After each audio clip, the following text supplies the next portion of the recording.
Getting a catch. Here's Curry, deep triple. Two. We're tied. Steph, I know it's very early, but to be 2-0 to get through this one and the way you guys did, how are you feeling about this start? I mean, there's 80 games left, so you kind of understand you don't want to get too ahead of yourself, but building blocks on an understanding of how to win, the selflessness of a team that can have 8 or 9 guys in a closing lineup, realistically. I was telling somebody, I don't think that closing lineup, Al, Jimmy, Draymond, JK, and myself had gotten any real reps in training camp. But when you understand who you're playing against and what it takes to win this particular game, the collective IQ and just toughness got us over the hump. So great start. Haven't done anything yet, but we're building a winning mentality. I was going to say, what did you think worked about that group? It's a pretty big group. I don't know who the shooting guard on that group is. What went well for that group? I mean, Aaron Gordon had an unbelievable night shooting the ball. So we try to keep some size on him. And then, Al, we've seen it again, playing against him for years. He's pretty good switching 1 through 5. And so it allowed us a little bit more versatility on defense to just, keep a man on the ball and not have to be in crazy rotations. Obviously, they scored some points, but then on the other end, we were just really decisive on getting to our spots. We only had 8 turnovers in a game, overtime game. And so if you get shots up, you don't give, especially a team like Denver, easy baskets in transition, then you give yourself a good chance.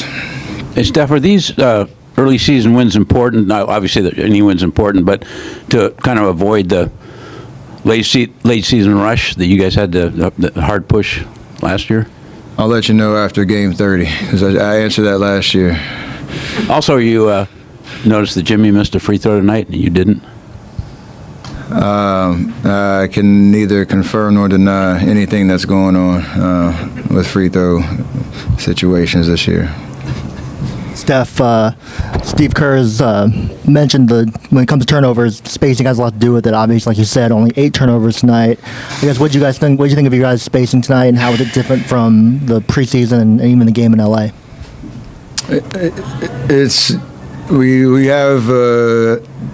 We've been working on an identity offensively that no matter where you're at on the floor, you kind of have actions that you can go to, and we have patterns that we're developing. Al hit some 2 big threes, I think, in the second half, maybe in the fourth quarter in overtime, where he's spacing the corner. We get a drive down the lane, JK following the help to the basket. You got to pick your poison on that. And so as long as we are, like you said, organized and decisive and not in a rush, then we have options all over the floor. So it's nice to play that way. When it's not really choreographed, it's just patterns that you rely on. Gordon hits that 3 late in regulation to go up 3. Are you going into that next possession just, thinking first, moment that you get space, you're firing up the 3, or how did that kind of develop? Because I missed that layup, and then we were up 1. No. He hit the 3 to go, I think it was 120-117, and then you hit the deep one to tie it. Oh, we were up 1, I missed, and he hit a 3, and then went up. No, you're right. It was tied. So our pick and roll was just trying to get them to either get 2 on the ball, and then I could either get the pocket pass or get around. And that one, I was able to kind of do a little snake, and I saw just a little bit of daylight.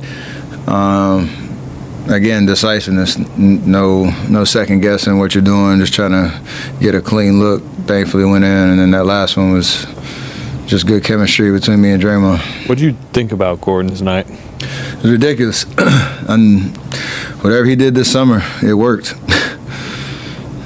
Will Richard played some big minutes tonight. Steve Kerr said it's a show-me kind of league. What has he been able to show so early on into the season? There's something about winning players at whatever level. he's a champion for a reason down there in Florida. We saw with LJ in the preseason, guys who played some significant high-stakes basketball in college. Like, that still matters. I know the league has gotten younger in the draft, but when you find a guy like that that just understands basketball, he sees the game really well. He's fearless. The lights aren't too bright for him, so he knows he's got a lot of growth ahead of him. But for him to make his presence felt like that jump ball, 50-50 ball, come down, hit a three, start talking, rebounds he got, like all that stuff matters because it lifts the whole group. So it's pretty special to watch him, in preseason in these last two games do his thing. Steph, you got fouled on that three, and when you get up, you summon the crowd, and they really responded. How much do you just feed off of this home crowd here in your 17th season? Some people like a little quiet at the free throw line. I don't like that. When a foul happens, it kind of gets a little dead, and you time and score, like that was a cool moment. So I needed that energy to finish the game. I mean, do you consider yourself a showman, and just in terms of like playing in front of the home crowd and putting on a show for Chase? I just like to have fun, no matter what the situation is. So, yeah, absolutely.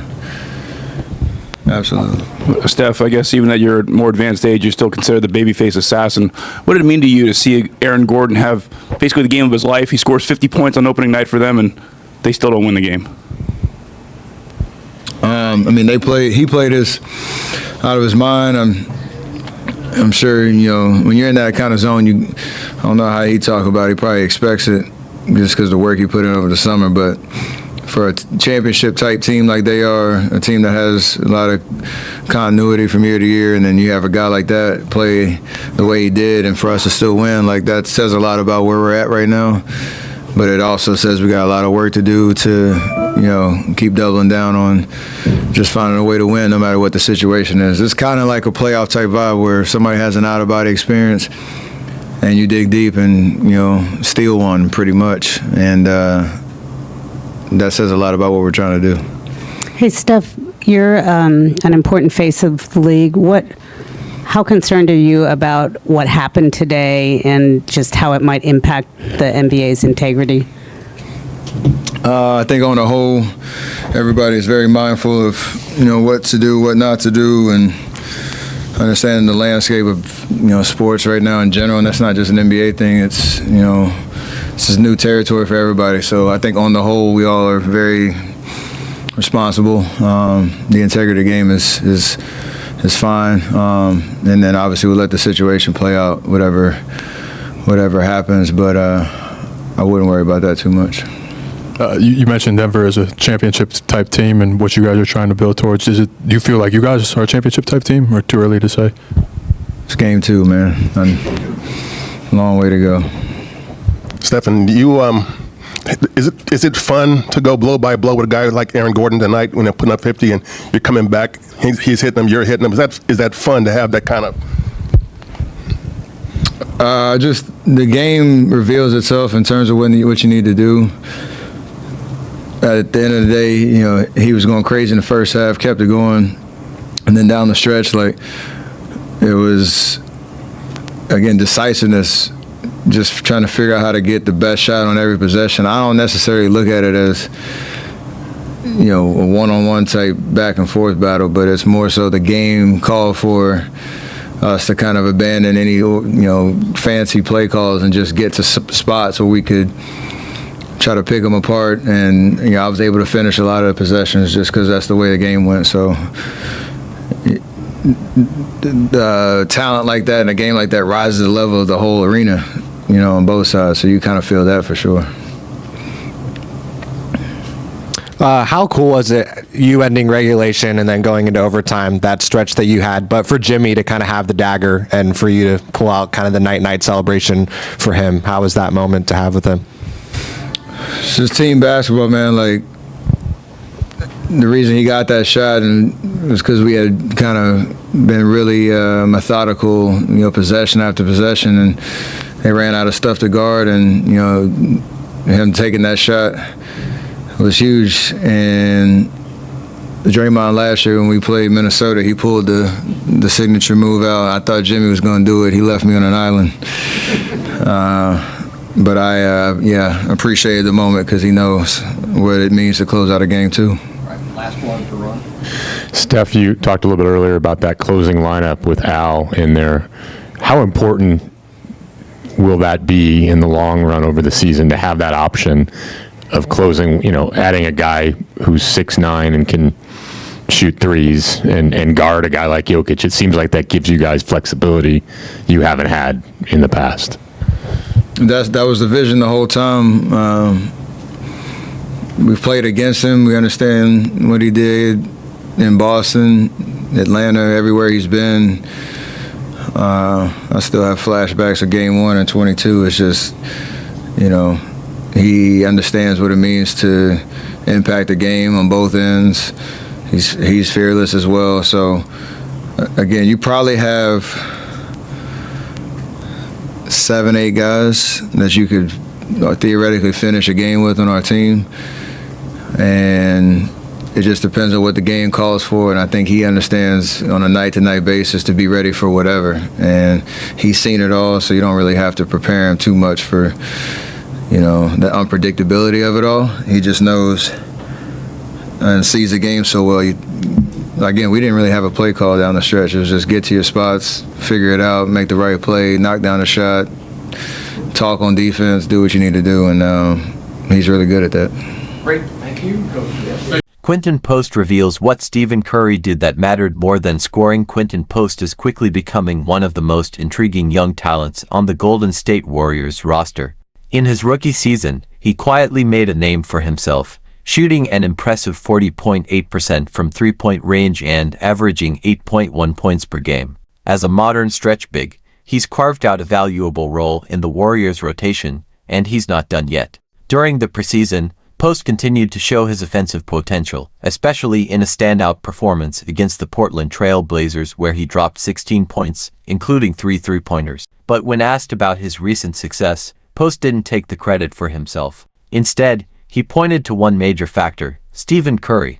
"What you saw out there, that's just the effect of having Steph Curry on the floor," Post said. "He makes everything so much easier for everyone on offense. And defensively, I think we handled things much better than the last time we faced them."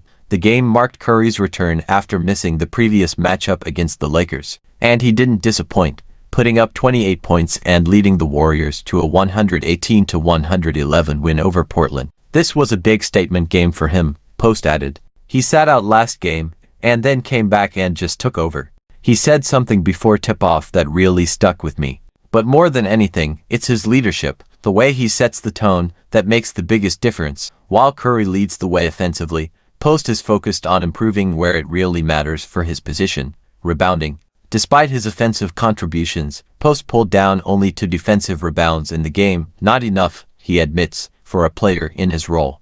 "We did a better job controlling the pace, but we still had too many turnovers. And on defense, I'm not even sure what the rebounding numbers were. I just know I need to be better. That's my priority right now, becoming a more effective rebounder." Last season, Post faced criticism for his defensive inconsistency. He knows that if he wants to keep growing and solidify his role long-term, that's the area he has to improve. Fortunately, he's not doing it alone. With the mentorship of Al Horford, who shares a similar playing style as a stretch 5, Post is in the right environment to evolve. If he continues to develop, especially on the defensive end, Quinton Post could be a key piece in the Warriors' rotation for years to come. And with Steph Curry leading by example, he's got one of the best blueprints in the game to learn from.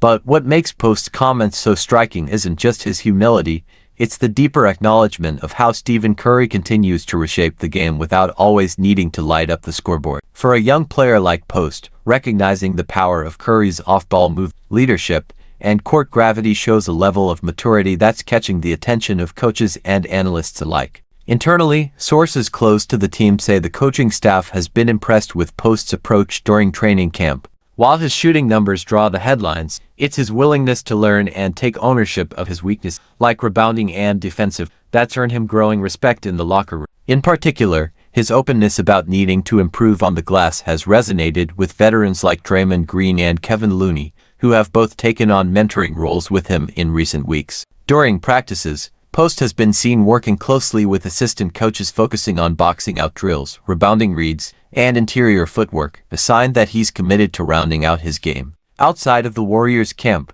Post's preseason performance and his comments about Curry sparked interest across NBA media. Analysts on national shows highlighted the quote about Curry making everything easier, using it as yet another example of the intangible impact the two-time MVP has on his teammates. Former players and commentators have also pointed out that this kind of awareness, especially from a rookie, is rare, and could signal that Post has the mindset to stick in the league. "You don't hear a lot of young bigs talking like that," said one analyst during a post-game breakdown. "He understands the game beyond just stats."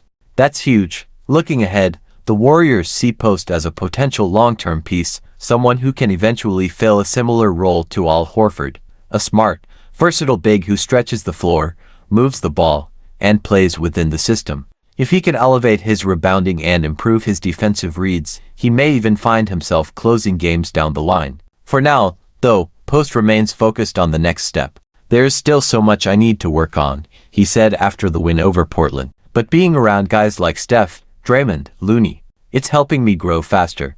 I just want to keep earning my minutes." As the regular season approaches, all eyes will be on whether Post can carry his preseason momentum into meaningful games. And if he does, with Curry still drawing defenders and opening lanes, the Warriors might have found a valuable new weapon hiding in plain sight.